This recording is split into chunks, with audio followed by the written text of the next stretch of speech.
Salam budaya, rahayu, rahayu, rahayu. Jadi untuk pembahasan kali ini saya sudah terhubung dengan Jero Mangkuteguh, dan kali ini saya akan ada beberapa pertanyaan mengenai tentang Prabu Siliwangi. Dan yang pertama mengenai sejarah kerajaan Pajajaran itu. Dan pertanyaan selanjutnya, siapakah Prabu Siliwangi? Mengapa kerajaan Pajajaran itu bisa runtuh dan bisa diserang?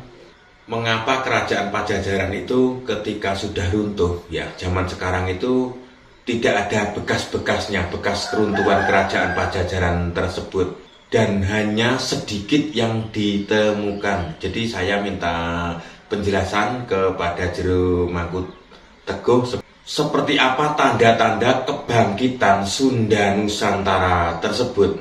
Dan pertanyaan terakhir Jero Mangku ya, mengenai tentang nilai apa yang masih dilestarikan oleh Sunda Pajajaran pada waktu itu sampai ke generasi sekarang itu. Terima kasih, mohon pencerahannya. Tanda-tanda kebangkitan Nusantara ya, di lain sisi tadi sudah diuraikan bahwa kita pribumi banyak menjadi budak atau pelayan atau menjadi hamba sahaya, tapi di sisi lain mengalami kebangkitan Nusantara atau kejadian runtuhnya Brawijaya itu sangat mirip dengan runtuhnya Prabu Siliwangi, Prabu Brawijaya, Ketut Bujangga Anom, ya, Ki Ageng Mangir, dan tokoh-tokoh yang mempertahankan budaya Nusantara ini. Baiklah, kemudian bagaimana ini akhirnya kerajaan ini, ya? Sebagai penerus kerajaan Tarumanegara, Tarusbawa memindahkan kekuasaannya ke Sunda, ya, ke hulu Sungai Cipakancilan yang berdekatan dengan Sungai Ciliwung dan Cisadane. Makanya ini sebetulnya letaknya di antara Sungai Ciliwung dan Cisadane di Bogor yang sejajar, makanya disebut Pajajaran. Ya mungkin kalau sekarang ya di area sekitar itu Tajur, itu Sungai Ciliwung, dan Cisadane itu sebelah BTM atau sebelah Bogor Trade Mall itu. Jadi nggak jauh sebetulnya. Jadi diperkirakan ya kerajaannya berada di antara Istana Bogor, Jalan Surya Kencana, dan di daerah Jalan Roda, mungkin sekitar di situ. Kemudian penobatan Tarusbawa ini sebagai raja sekaligus pendiri kerajaan Pajajaran dilakukan tahun 519 Saka atau sekitar tahun 669 pada tanggal 18 Mei ya. Momen ini juga secara tidak langsung menjadikan kerajaan Pajajaran resmi berpisah dengan kerajaan Galuh. Nah, baru tahun 923 menjadi kerajaan yang merdeka yang didirikan oleh penerusnya Tarusbawa ini yang bernama Sri Jaya Bupati. Kerajaan ini berlangsung sampai tahun 1579 dan runtuh diserang oleh kerajaan Banten dan Cirebon. Nah, ini apa hubungannya dengan kerajaan Majapahit? Ya, jadi Raja Galuh yang memberontak dan memisahkan diri tadi namanya Ureti Kandayun I tahun 670-an. Nah, ini menurunkan Mandi Minyak II, kemudian menurunkan Guru Dharma Siksa, dan menurunkan Raktian Jaya Dharma. Raktian Jaya Dharma ini menikah dengan keturunannya Ken Arok, yaitu Dyah Singgamurti atau Dyah Lembutal, mempunyai anak Raden Wijaya. Jadi sebetulnya Raden Wijaya pendiri kerajaan Majapahit itu merupakan keturunan dari Sunda, bapaknya Raktian Jaya Dharma dari kerajaan Galuh kan. Ibunya dari Dyah Lembutal itu keturunan Ken Arok yang menurunkan Mahisa Wongateleng, kemudian Mahisa Cempaka dan Dyah Lembutal ini. Jadi akhirnya menjadi anak bernama Raden Wijaya atau Sang Rama Wijaya setelah menjadi penguasa atau raja di Majapahit. Nah, kemudian kembali kita ke Pajajaran. Pajajaran ini akhirnya dari Tarusbawa sampai menurunkan raja-raja, akhirnya raja-raja yang terkenal adalah yang pertama adalah Sri Baduka Maharaja atau Prabu Siliwangi ya, tahun 1482 sampai tahun 1521. Kemudian diganti penerusnya yaitu Surawisesa tahun 1521 sampai tahun 1535. Nah, kemudian Ratu Dewata tahun 1535 sampai tahun 1543. Kemudian Ratu Sakti tahun 1543 sampai tahun 1551. Kemudian Ratu Nilakendra tahun 1551 sampai 1567. Ini sampai akhir kekuasaannya diserang oleh Kerajaan Banten dan Kerajaan Cirebon. Nah, baiklah, kita akan bahas berikutnya adalah Raja Prabu Siliwangi. Adalah keturunan dari Prabu Niskala Wastukencana, Raja Kerajaan Galuh Sunda yang menjabat tahun 1371 sampai 1475 Masehi.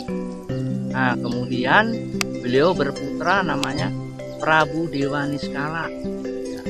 Nah, Prabu Dewa Niskala berputra Sri Baduka Maharaja. Ya, kemudian Sri Baduka Maharaja ini menikah dengan berbagai permaisuri atau selir ya. Salah satunya adalah Putri Subang Larang ya.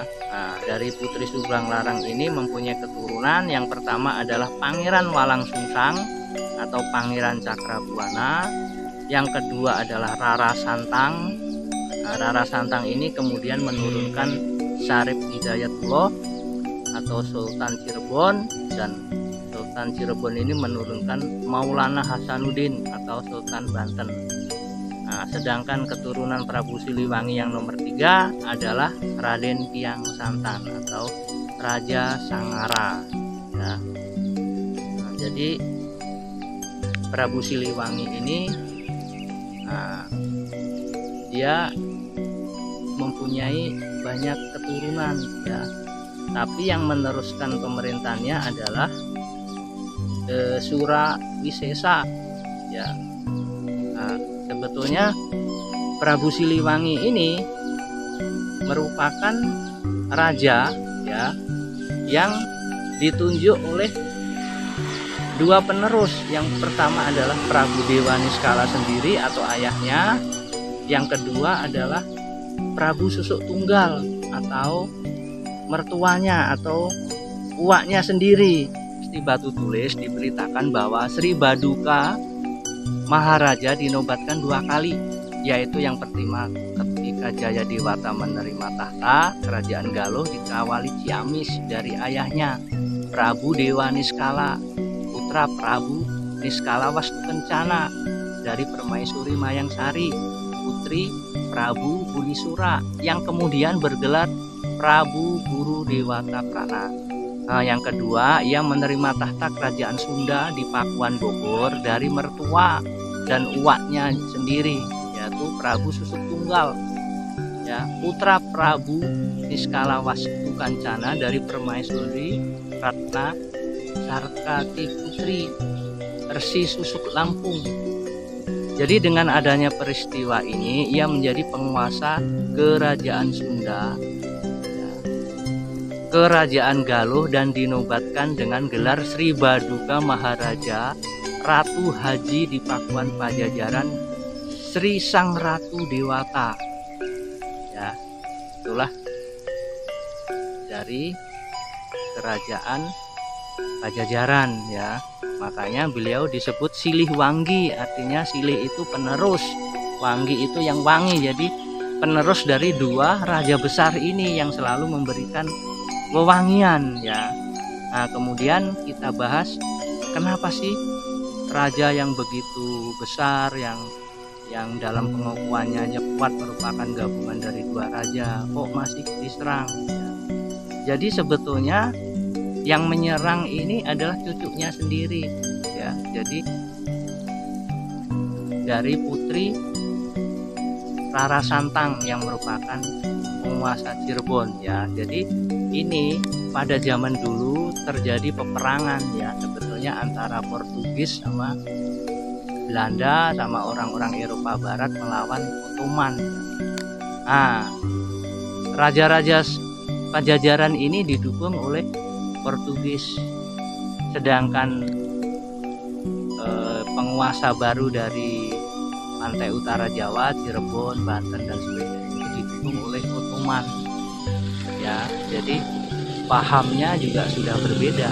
Nah, penguasa baru ini, Ottoman ini, menganggap bahwa kebudayaan Sunda itu kebudayaan yang syirik. Karena apa? Orang-orang Sunda itu selalu menghormati leluhurnya ya. Leluhurnya kan dari Tarumanegara itu merupakan leluhur yang sudah maju atau adiluhung dan bisa membangun peradaban baru ya. Jadi contohnya bisa membangun bendungan saluran sungai yang ada di Sungai Candrabaga ya. Candra itu bulan, baga itu makanan. Atau boga sasi, boga itu makanan, sasi itu bulan. Nah, makanya sekarang menjadi Bekasi. Jadi waktu itu daerah Bekasi itu subur makmur karena leluhurnya itu benar-benar membangun peradaban yang menghargai alam ya, menghargai bumi, menghargai semua makhluk-makhluk di situ, akhirnya menimbulkan kemakmuran. Nah, mungkin kalau leluhurnya orang-orang yang tidak setuju dengan kebudayaan Sunda ini, leluhurnya mungkin orang-orang yang dibilang masih primitif atau jahiliyah. Jadi begitu ada orang yang menghormati leluhurnya dianggap itu syirik ya. Nah, makanya orang-orang Sunda wiwitan, orang-orang Pajajaran zaman dulu itu ya berideologi pantaisme. Jadi seluruh makhluk ini adalah perwujudan dari Tuhan dan harus dijaga ya. Termasuk konsep Sungai Candrabaga. Candra itu bulan ya. Jadi bulan, bumi, bintang, planet itu harus dihormati karena mereka yang memberikan kemakmuran ya, seperti matahari memberikan sinarnya sehingga daerahnya subur ya. Lah bagi orang-orang yang tidak suka dengan ini, ajaran ini disebut dengan Asyobiin. Jadi Asyobiin itu ya harus dihancurkan karena dianggap menyembah berhala. Kemudian penyebab ketiga, orang-orang Pasundan zaman dulu kalau dia menghaturkan rasa terima kasih kepada Tuhan, dia melakukan ritual dengan pakai api atau disebut dengan pasepan atau padupan atau homa ya, seperti yang dilakukan ngertakan Bumi Lamba kemarin yang di Gunung Tangkuban Perahu, pasti ada perapian ya dengan membakar kemenyan atau apa, itu simbol silih wangi, wewangian.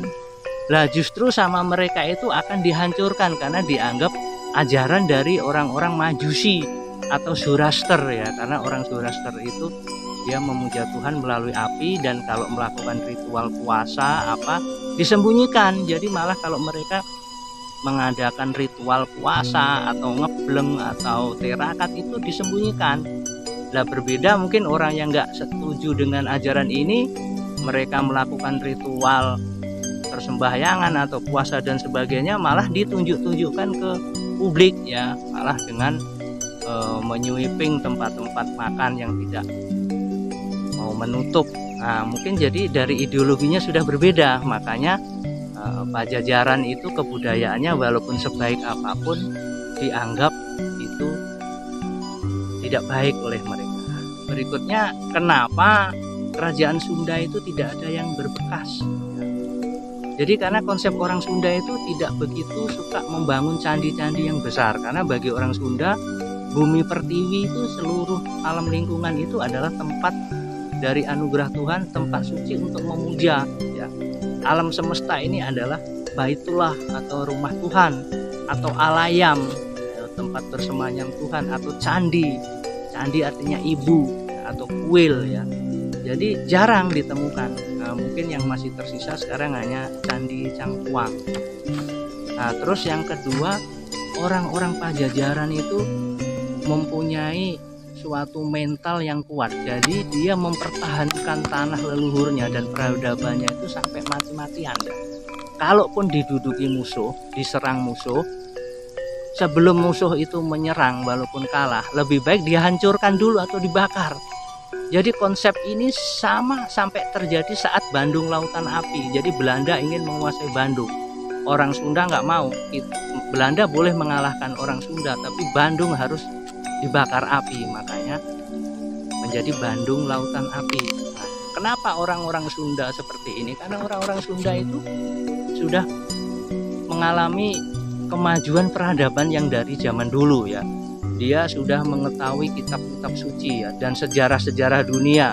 Jadi mereka itu trauma ya, orang-orang Sunda itu dengan kejadian-kejadian dunia. Contohnya sinagog Raja Daud ya, yang di kanan itu kan dihancurkan dan di atasnya dibikin tempat sembahyang baru. Kuil Ayodhya di India, nah, itu dihancurkan, dibangun tempat sembahyang baru oleh orang yang menyerang itu ya. Terus kemudian di Konstantinopel ada Hagia Sophia ya, itu tempat sembahyang dihancurin, diganti tempat sembahyang baru. Lah orang-orang Pajajaran itu nggak mau terjadi seperti itu. Ya sudah, kalau kita memang di kalah perang, lebih baik aset-aset kita hancurkan saja gitu. Nah terus kenapa orang Sunda juga yang masih meninggalkan kerajaan Pasundan itu dia mengungsi ya. Jadi waktu Prabu Siliwangi sudah kalah perang ya dengan cucunya sendiri, itulah orang Sunda itu sangat toleran. Jadi orang Sunda itu tidak balas dendam.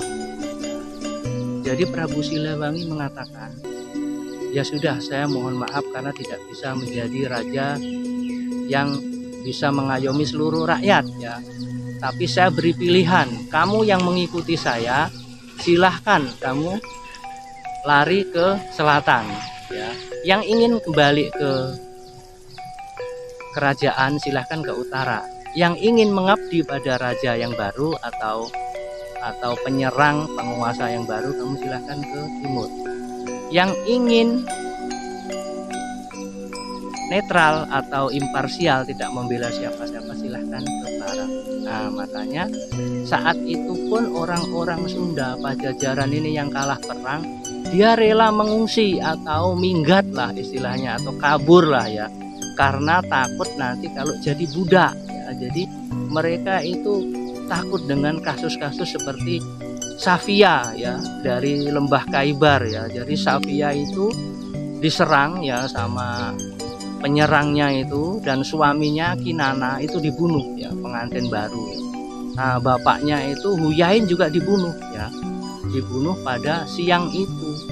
Lah malamnya Safia ini dikawini sama orang yang membunuh suaminya dan membunuh bapaknya tadi. Kalau orang waras bagaimana ya? Kehilangan suami, kehilangan ayah, dibunuh oleh orang itu, dan orang itu menikahi dalam satu hari ya. Siangnya terjadi pembunuhan di depan matanya, malamnya diajak menikah. Itu kan perbuatan yang tidak mempunyai peri kemanusiaan. Karena mungkin bagi penyerang itu wajar, karena bagi mereka tawanan perang, budak-budak, hamba sahaya itu adalah dihalalkan ya. Jadi itu menjadi harta rampasan perang atau anfal ya. Jadi bagi mereka, janganlah engkau mengharamkan apa yang sudah dihalalkan Tuhan. Itu menjadi haknya. Untuk Tuhan 20% dan utusan Tuhan 20%, bagian itu boleh mengambil itu. Nah, orang Sunda, orang Pajajaran ini daripada diperlakukan seperti itu, lebih baik kabur. Makanya sebagian kabur ke Baduy, sebagian kabur ke Garut, ke gunung-gunung, ke Tasik, ke Kuningan dan sebagainya, karena nggak mau mengalami kejadian seperti dalam sejarah tersebut. Tanda-tanda kebangkitan Nusantara ya, di lain sisi tadi sudah diuraikan bahwa kita pribumi banyak menjadi budak atau pelayan atau menjadi hamba sahaya, tapi di sisi lain mengalami kebangkitan Nusantara atau kebangkitan Sunda Nusantara.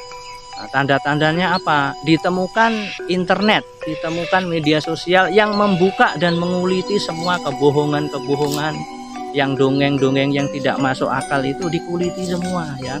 Terus muncul tokoh-tokoh orang-orang muda yang dia bersifat netral, membeberkan kebenaran ya, seperti Guru Gembul, Forbidden Channel, Lia Lestari, Saifuddin, Ray Konoha dan sebagainya. Mereka itu membuka fakta yang sebenarnya, walaupun ada sebagian yang pro dan kontra, yang tidak siap untuk menerima kenyataan dan fakta yang begitu menyakitkan itu. Nah, yang kedua, timbulnya suatu tempat sembahyang di Sunda. Nah, selama ini orang Sunda kan tadi tidak suka begitu membangun tempat sembahyang yang besar. Nah, namanya adalah Parahyangan Agung Jakarta yang di Gunung Salak Bogor. Jadi wilayahnya itu sebetulnya Pajajaran itu area Gunung Salak dan Gede Pangrango.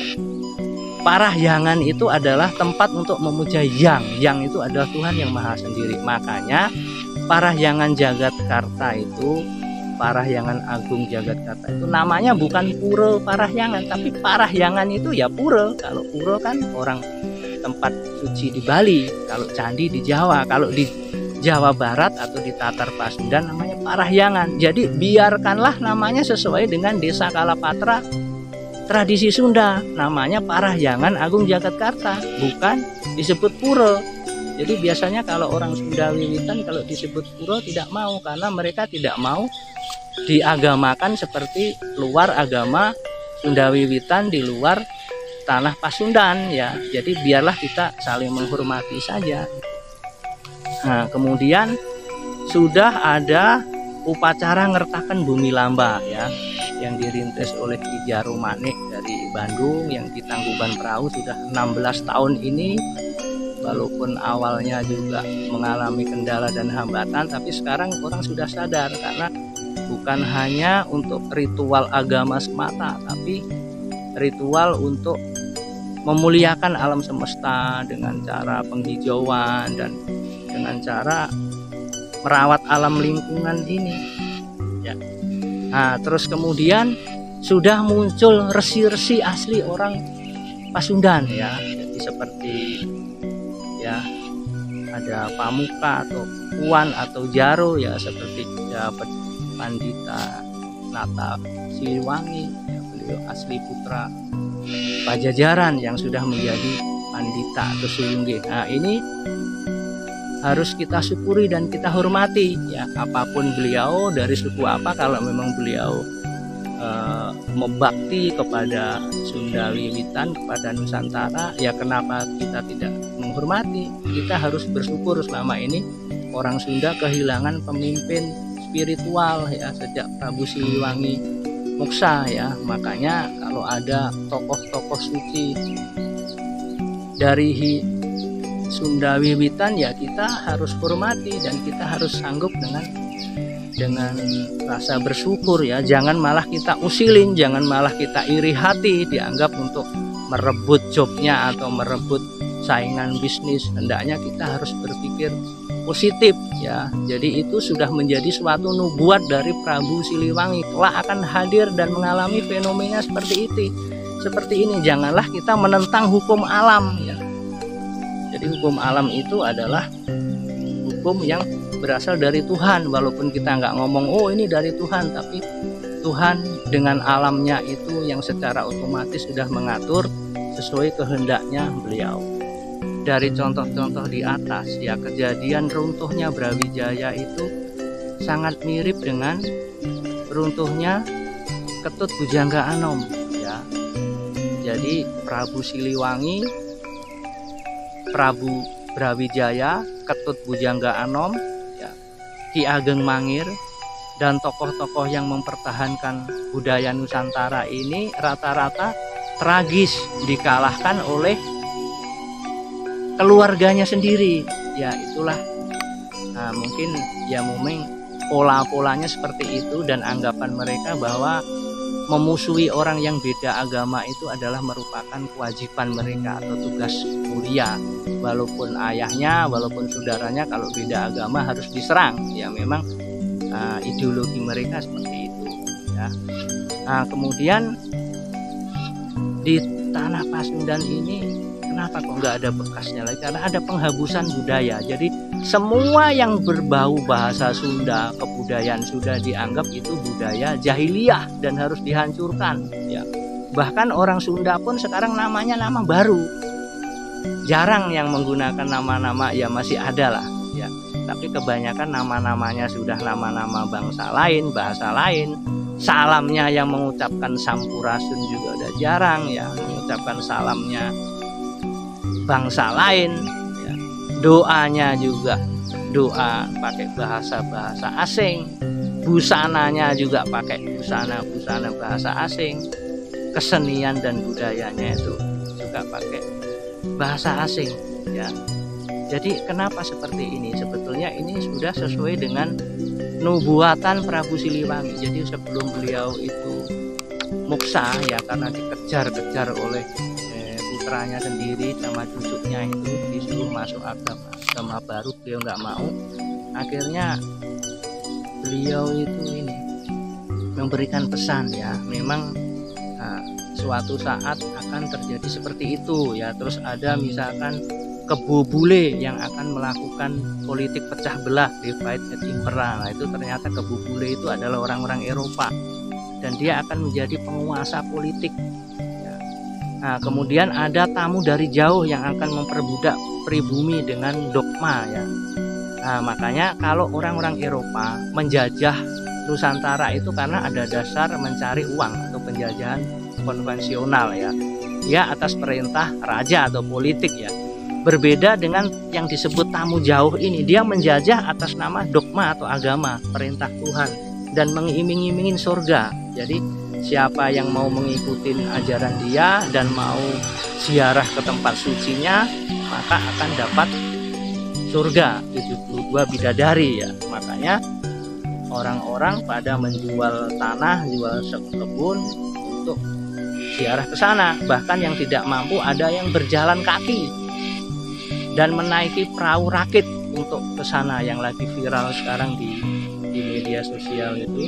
Jadi sebetulnya kejadian seperti ini itu ya sesuai dengan nubuat Raja Siliwangi ini, bahwa suatu kelak memang akan seperti ini dan pribumi menjadi hamba sahaya atau budaknya orang jauh ini, dan ya itu salahnya. Jadi makanya kalau ada yang dianggap orang suci datang langsung disambut ya, diberikan uang, bahkan datang 1 jam aja, 2 jam aja sampai dikasih uang 30 juta ya, walaupun orang pribumi buat makan aja susah, tapi kalau untuk kedatangan tamu jauh ini diagung-agungkan, leluhurnya diagung-agungkan, nasabnya, dan nggak punya uang pun rela menjual sawah, jual kebun untuk menyetorkan upeti ini kepada tamu jauh ini, karena dianggap memberikan jaminan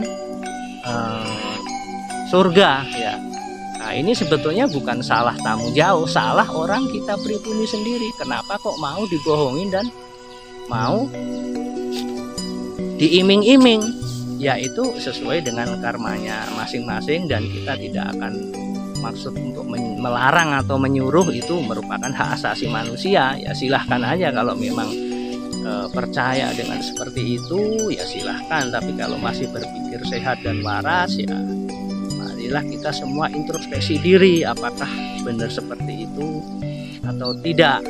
Nilai-nilai apa yang akan lestari dari kerajaan Pajajaran ini? Apakah kita harus ini membuat kerajaan Pajajaran lagi, membuat candi, atau berbondong-bondong masuk agama Sunda Wiwitan, atau mengganti KTP, atau bagaimana? Jadi intinya kita tidak seperti itu ya. Secara niskala kita itu kembali ke jati diri, lebih baik introspeksi dan menggali nilai-nilai yang luhur ya, walaupun tidak diklaim merasa dari Tuhan. Ini kamu harus percaya, saya ketemu sama malaikat, ini langsung dikatakan mereka. Kalau orang Sunda nggak pernah mengklaim seperti itu. Jadi contohnya ajaran Tritaksu atau Trihitakarana ya, yaitu ajaran spiritual, kita harus berbakti sama Tuhan. Ajaran Kamanungsan, kita harus berbaik kepada sesama manusia dan sesama makhluk hidup. Dan ajaran ngertakan bumi lamba, merawat lingkungan secara universal. Ajaran-ajaran ini netral, tidak peduli agamanya apa, sukunya apa, itu silahkan, itu hak asasi manusia. Yang penting mempunyai sifat-sifat seperti ini. Nah, yang kedua adalah ajaran asih asah asuh ya. Kalau kita menerapkan ini, tak peduli agama sukunya apa, asih asa asuh, pasti dunia itu akan damai ya. Nah, yang ketiga adalah silih wangi. Silih wangi saling memberikan wewangian. Jadi kita itu tanpa membedakan suku agama, kita harus memberikan kebajikan dan wewangian kepada sesama dan semua makhluk hidup ya. Nah, berikutnya adalah pajajaran. Pajajaran itu sejajar ya. Kita harus menempatkan diri, duduk sama rendah, berdiri sama tinggi. Kita nggak boleh mengklaim paling suci, paling benar, atau adigang, adigung, adiguno, terus menganggap yang lain tidak beriman atau kafir atau candala. Nggak boleh seperti itu ya. Kita di mata Tuhan itu semua sama. Hanya bakti kitalah yang menentukan perbedaan kita. Nah, berikutnya ngertakan bumi lamba itu sendiri, harus merawat alam dan lingkungan. Buat apa kita mengaku sok paling agamis, paling spiritual kalau kita menghancurkan alam, buang sampah sembarangan, nggak mau ngantri, menebang pohon sembarangan ya. Makanya kemarin kalau terjadi banjir, kalau KDM bilang kalau itu dari ulah manusia yang serakah dan menghancurkan lingkungan, ya benar juga. Makanya itu introspeksi diri kita. Kita harus menjaga lingkungan ya, menjaga kelestarian alam ya. Nah, sebetulnya orang Sunda itu tidak menuntut kok harus kembalikan ke ini, enggak. Orang Sunda itu sangat baik ya. Bahkan zaman dulu orang Sunda, Prabu Linggabuana itu terjadi kalah perang sama Gajah Mada ya. Akhirnya kan putrinya Dyah Pitaloka itu bunuh diri, daripada nanti diambil oleh istri oleh yang membunuh ayahnya, lebih baik bunuh diri. Karena orang Sunda itu punya harga diri. Makanya orang Sunda pun sekarang udah memaafkan. Orang Majapahit juga udah mengaku salah, minta maaf. Dan dulu itu tidak boleh laki-laki Majapahit atau Jawa Timur menikah dengan wanita Sunda atau Jawa Barat ya. Tapi karena orang Sunda itu memaafkan, penuh asih dan asih, akhirnya sekarang sudah biasa ya wanita Sunda menikah dengan laki-laki Jawa Timur. Itu sebetulnya ajaran yang sangat mulia. Janganlah kita itu dendam ya. Orang Sunda nggak pernah, karena dulu diserang Majapahit atau dikalahkan ya, terus bunuhlah orang Majapahit di mana kamu temui. Orang Majapahit itu adalah orang sesat dan harus dibunuh dan masuk neraka. Dan bencilah dia, penggalah kepalanya, potonglah tangannya. Enggak pernah orang Sunda mengajarkan seperti itu ya. Jadi orang Sunda tetap memaafkan dan tidak ada dendam ya. Walaupun di Bandung atau di Jawa Barat rata-rata tidak ada nama jalan Gajah Mada dan Hayamuro ya.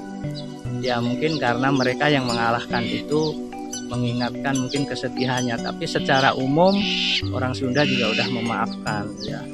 Terus berikutnya, sebetulnya penganut budaya Sunda itu masih banyak, karena KTP-nya sebagian ditulis agama lain dan nggak berani. Makanya ya kita mohon pemerintah sebetulnya KTP itu jangan ditulis agama, itu pelanggaran hak asasi manusia. Di negara-negara maju di luar negeri rata-rata agama itu nggak ditulis di KTP.